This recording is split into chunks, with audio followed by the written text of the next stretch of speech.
Hey, Screen Teamers, how you doing? My name is Chris, being joined by Sue as we get ready to review the movie Groundhog Day. Hey, Screen Teamers, my name is Chris, being joined by Sue as we get ready to review the movie Groundhog Day. Should I do it again? Yeah, because you got me tickled because I screwed up. I didn't tell you what I was doing there, but Okay. I'll get it right eventually. I'm a slow learner, Chris. Groundhog Day, for those who don't know, if you haven't seen the movie, I know a lot of you have, but if you haven't seen the movie, feel like you've experienced the same day over and over and over and over and over again. Deja vu at its critical point. I mean, it's I don't know if I could do it. Could you do it, Sue? Well, I have to be honest. This is the 6th time I've watched the film, so yes, I am doomed to repeat myself. I love this film, and I didn't realize how much I loved it until after I saw it again and again and again. I think, Chris, one of the things I've said to you in the past is one of the things that I look for in a film is, does the character learn? Does the character grow? Mm-hmm. Well, you can't say that Bill Murray didn't grow in this film. That's right. Just absolutely. And I love what he does because he becomes almost a whole new human being. But I think what it shows that in the depths that anyone can pull it out of themselves and become a good person. And Bill Murray's character, we first meet him. He is a weatherman. He is in the Pittsburgh, Pennsylvania area, and he's getting ready to go to Ponatuxie, Pennsylvania. Is that right?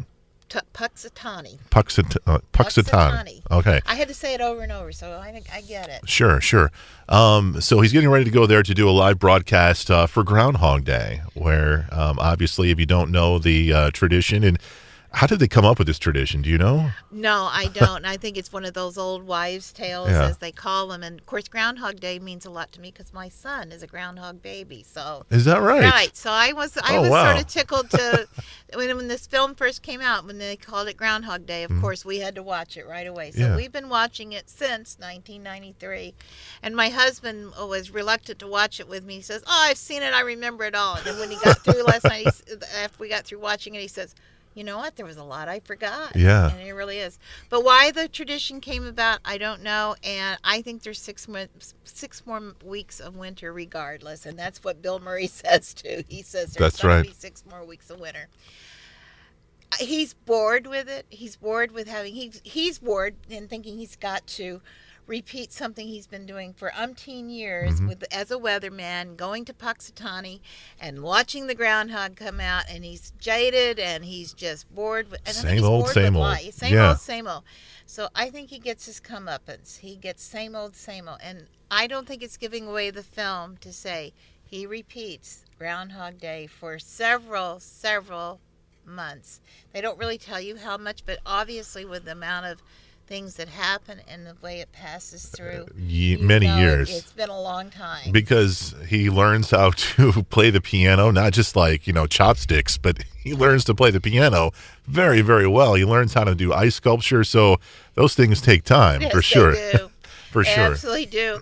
And the also thing about him is that he learns about people. And I think and it takes a long time to learn about people and learn who they are. He's able to talk about not just who they are, age, date, birth, those kinds of things. He knows what their troubles are. He knows who they are. He knows what makes them who they are. And as a result, he learns who he is. Yeah. So I love it. I think anyone see it. There are some what I call black humor in it. Okay. And I will just say that that he does commit suicide several times. Sure. And but you do laugh, and that's what black humor is all about. But there's physical humor. There's slapstick humor.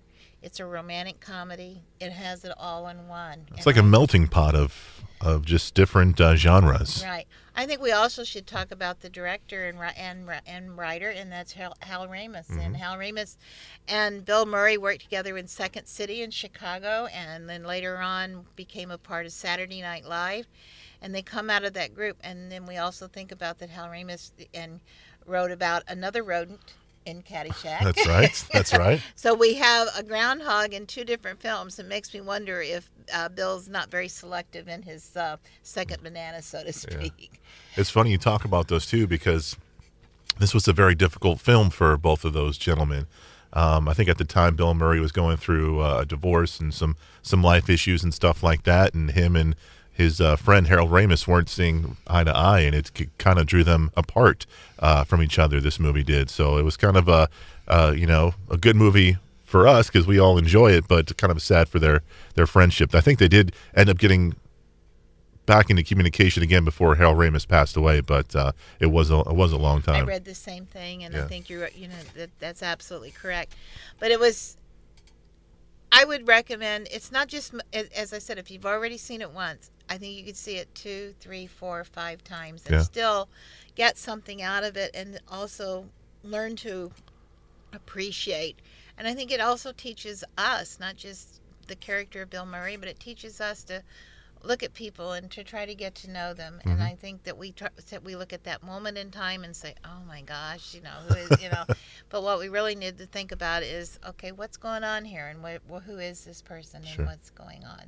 So I really liked it, and I hope that others do as well. I love how deep you get with these films, Sue. I can't help myself. I love it, man.